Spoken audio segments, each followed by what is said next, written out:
तो इस डायग्राम के माध्यम से हम पैरोक्स का जो वेस्टवार्ड डेवलपमेंट हुआ उसको जान सकते हैं। सबसे पहले इन्होंने कहा कि ग्रोथ पोल बनता है, ग्रोथ पोल के तुरंत बाद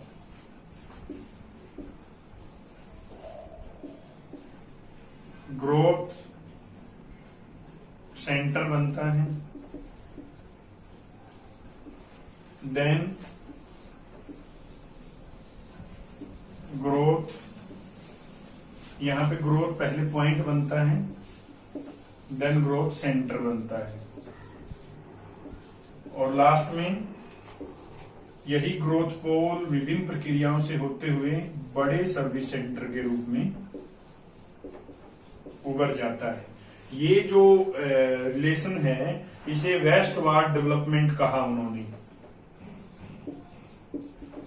वेस्टवार्ड डेवलपमेंट। इसमें पैरोक्स महोदय ने क्या विचार प्रस्तुत किए? उन्होंने कहा कि किसी भी प्रदेश के अंदर सबसे पहले ग्रोथ पोल बनता है। ग्रोथ पोल एक किस्म से आप कह लीजिए कि वो औद्योगिक केंद्र है जो अपनी सेवाएं देना शुरू करता है, यहां से शुरुआत होती है।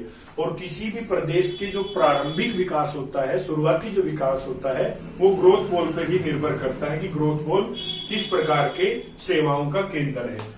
धीरे धीरे ग्रोथ पोल एक ग्रोथ पॉइंट में बदलता है, वहां पे पॉइंट विकसित होना शुरू हो जाते हैं। और क्योंकि ये हम उदाहरण के माध्यम से कह सकते हैं कि यहाँ पे ग्रोथ पोल है, ये ग्रोथ पोल है, कोई भी ग्रोथ पॉइंट धीरे धीरे इसी के पास में कुछ पॉइंट विकसित हो जाते हैं। अर्थात हम कह सकते हैं यहाँ पे जैसे कोई भी उद्योग है, उस उद्योग में काम करने वाले जो श्रमिक हैं, वहां पे रहने वाले जो लोग हैं, और वहां पे जो जरूरत की वस्तुएं हैं, वो इन ग्रोथ पॉइंट से लिए जा सकती हैं। फिर ग्रोथ पॉइंट ग्रोथ सेंटर बनता है। धीरे धीरे यह एक ऐसा एरिया विकसित हो जाता है, ऐसा एरिया विकसित हो जाता है जिसमें परिवहन के साधन व अन्य सुविधाएं और मार्केट अपने आप धीरे धीरे डेवलप हो जाती है। आखिरी में ये पूरे का पूरा जो एरिया है ये सर्विस सेंटर बन जाता है। अर्थात ये ग्रोथ पोल ग्रोथ पॉइंट और सेंटर के माध्यम से पूरे क्षेत्र के अंदर विभिन्न प्रकार की अपनी सेवाएं देता है।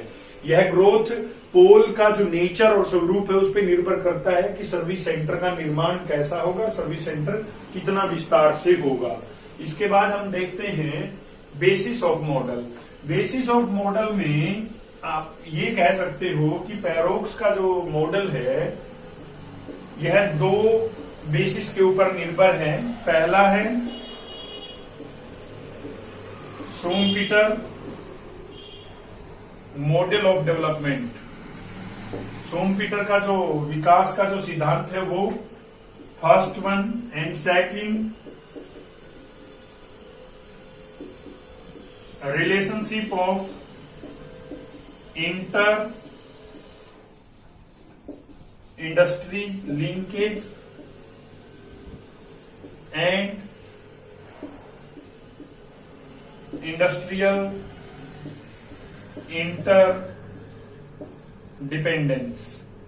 ये दो बेसिस इन्होंने लिए हैं। इन दोनों बेसिस में इन्होंने जो सर्वप्रथम और महत्वपूर्ण बताया वो शूम्पेटर का मॉडल बताया। शूम्पेटर का मॉडल क्या है? शूम्पेटर एक इकोनॉमिस्ट है जिन्होंने विकास का सिद्धांत दिया। उन्होंने कहा कि विकास जो होता है, आर्थिक जो विकास होता है, वो कुछ ही आकस्मिक और उगर जो डिसीजन लिए जाते हैं, एकदम से डिसीजन लिए जाते हैं, उनका प्रतिफल और परिणाम होता है। शूम्पेटर ने कहा कि किसी भी प्रदेश के अंदर कोई भी जो उद्योगपति है, इंडस्ट्रियलिस्ट है, वो अचानक ही कुछ ऐसे डिसीजन ले लेते हैं जो धीरे धीरे वहां के विकास के लिए कारण बनता है। यही इसी सिद्धांत को आधार बनाते हुए पैरोक्स महोदय ने कहा कि किसी भी प्रदेश के अंदर ग्रोथ पोल तब बनता है जब कोई भी उद्योगपति है, जब कोई भी आप कहो बिजनेसमैन है, डिसीजन लेता है कि मुझे कोई भी उद्योग की या ग्रोथ पोल की स्थापना करनी है। इसी के साथ साथ पैरोक्स ने यह भी माना कि जो इंडस्ट्रीज हैं उनका आपस में लिंकेज क्या है, वो डिसाइड करता है कि उस प्रदेश का विकास कैसे होगा, उस प्रदेश की प्लानिंग और डेवलपमेंट कैसे होगी। और उन्होंने कहा कि इंडस्ट्रियल इंटरडिपेंडेंस, कुछ इंडस्ट्री ऐसी हैं जो इंटरडिपेंडेंट होती हैं, कुछ इंडस्ट्री ऐसी हैं जो डिपेंडेंट होती हैं। डिपेंडेंट जहां पे इंडस्ट्री है वहां पे ग्रोथ पोल सेंटर और सर्विस सेंटर कम होंगे, जबकि जहां पे इंटरलिंकेज होगी इंडस्ट्री की, एक इंडस्ट्री दूसरी इंडस्ट्री के ऊपर निर्भर रहेगी आयात निर्यात के लिए, वहां पे जो सर्विस सेंटर, ग्रोथ पोल और ग्रोथ सेंटर होंगे वो बहुत अधिक विकसित हो जाएंगे। तो इन दोनों को आधार बनाते हुए पैरोक्स ने यह पाया कि जो शूमपीटर का मॉडल है और इंडस्ट्रियल इंटरडिपेंडेंस और इंडस्ट्रियल इंटरलिंकेज है, ये दोनों के दोनों ग्रोथ पोल मॉडल को प्रभावित करते हैं, ग्रोथ पोल मॉडल का एक आधार प्रस्तुत करते हैं। इसी के साथ साथ पैरोक्स महोदय ने dynamic and leading propulsive firms का जिक्र किया।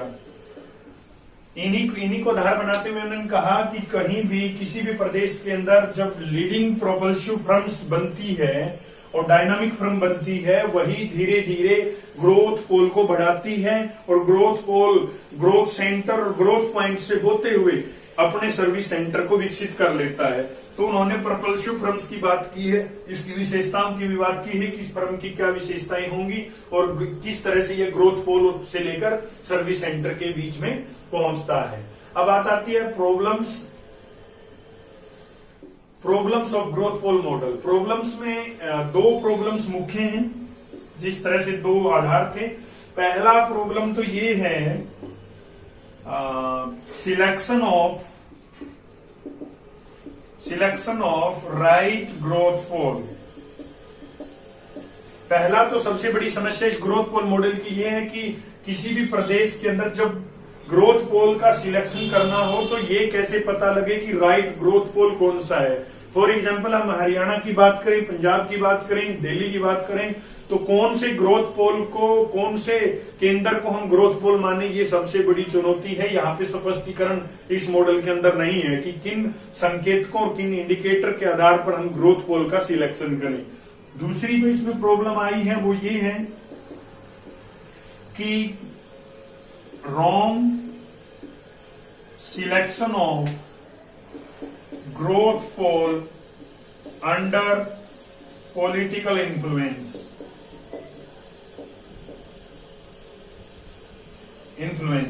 ग्रोथ पोल का चयन करना बहुत मुश्किल है। यदि ग्रोथ पोल का किसी का चयन कर भी लिया और वो किसी राजनीतिक इन्फ्लुएंस के अंदर कर लिया तो ये भी एक बहुत बड़ी समस्या है। जैसा कि आप जानते हो, किसी भी प्रदेश का जो विकास है और नियोजन है वो पॉलिटिकल अंडर इन्फ्लुएंस होता है। बहुत बार ऐसे डिसीजन कोई भी गवर्नमेंट ले लेती है अपने क्षेत्रों के अंदर ताकि उसको पॉलिटिकल ज्यादा बेनिफिट मिले, जबकि वास्तव में रियलिटी में वो ग्रोथ पोल नहीं होता, जबकि उसको ग्रोथ पोल बनाने की कोशिश की जाती है। तो ये दोनों प्रॉब्लम्स आती हैं और इन दोनों प्रॉब्लम्स के अंदर ही बोर्डविले ने अपना विचार दिया है। बोर्डविले ने इसी का क्रिटिसिज्म करते हुए कहा कि ग्रोथ पोल का चयन जब ये ही नहीं पता हमें किस आधार पर करना है, किस तरह से ग्रोथ पोल का सिलेक्शन होगा, और यदि रॉन्ग ग्रोथ पोल का सिलेक्शन हो गया तो किस तरह से विकास अलग अलग स्टेज के अंदर घटित होगा।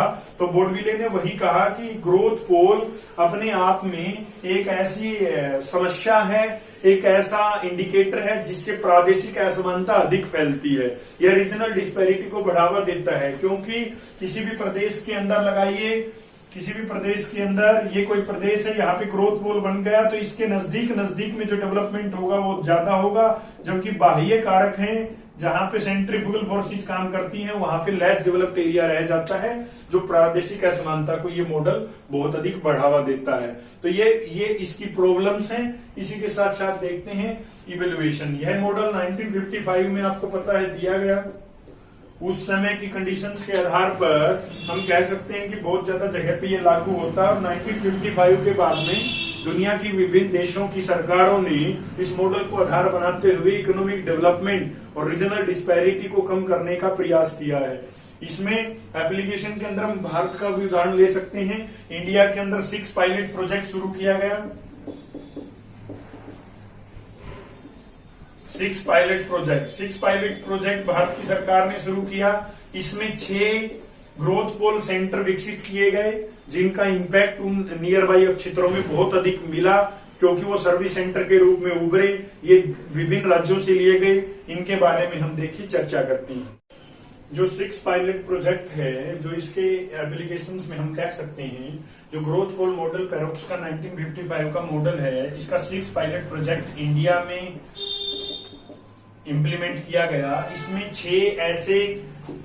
6 ऐसे लोकेशंस को सर्च किया गया जो ग्रोथ पोल के रूप में विकसित किए गए और उनका इम्पैक्ट देखा गया। ये 6 कौन से थे? सिकंदरा राजस्थान में था, पंचला वेस्ट बंगाल में, कोलाम केरल, चमोली उत्तराखंड, चंपा छत्तीसगढ़ और कामरूप असम। ये 6 के 6 जो सेंटर हैं, ये ग्रोथ पोल के रूप में विकसित किए गए और इनके इम्पैक्ट क्या क्या दिखे।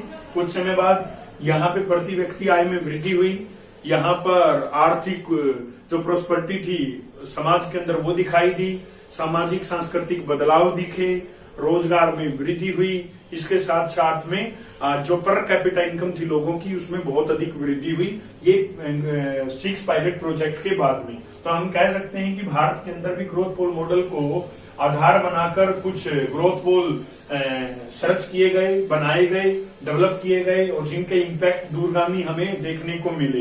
परंतु इसके इवैल्यूएशन में हम ये भी कह सकते हैं, ग्रोथ पोल मॉडल किसी भी प्रदेश के प्रादेशिक नियोजन और विकास में महत्वपूर्ण भूमिका निभाता है। हम इस बात को स्वीकार करते हैं, परंतु इस मॉडल के कारण कुछ ही सेंटर्स के आसपास विकास होता है, क्योंकि सेंट्रीपिटल फोर्सेज जितनी दूर तक कोई भी केंद्र खींच सकता है, अट्रैक्ट कर सकता है, वो विकास के दायरे में आ जाता है। जो बाहर के दूर का क्षेत्र है, वहां तक विकास प्रभावित नहीं होता।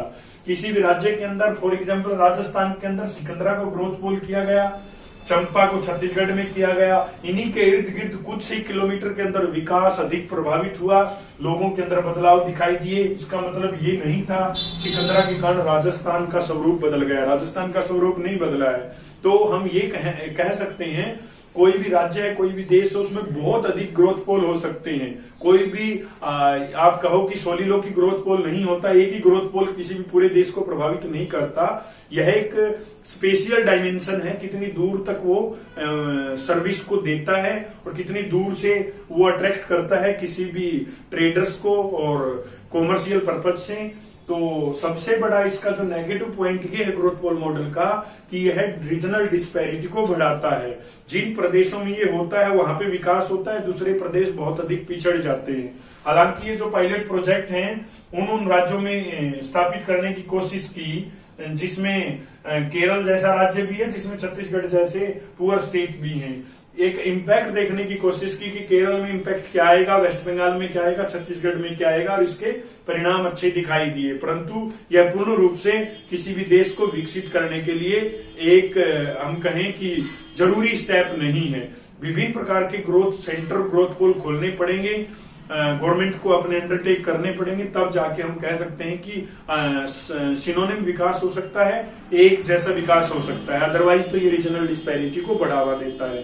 तो ये था ग्रोथ पोल मॉडल। इसमें से नेट में से क्वेश्चन क्या आ सकता है, ये मॉडल किसने दिया, कब दिया, और बोर्डविले ने इसके ऊपर क्या विचार प्रस्तुत किए, और रीजनल डेवलपमेंट और प्लानिंग के अंदर सबसे पहले मॉडल में से पैरोक्स का नाम आता है। तो ये आज का हमारा एक विषय था। हमने कोशिश की है कि ज्यादा समराइज फॉर्म में आपके सामने प्रस्तुत कर सकें, कम से कम समय के अंदर ज्यादा से ज्यादा मटेरियल आपको दिया जाए, क्योंकि आप लोगों को ये मास्टर डिग्री के अंदर 16 नंबर के बड़े क्वेश्चन के रूप में भी अटेम्प्ट करना है और नेट के माध्यम से भी आपको इसको याद रखना है। हम आपसे फिर मिलेंगे, जल्दी मुलाकात होगी। तब तक आप सभी का धन्यवाद।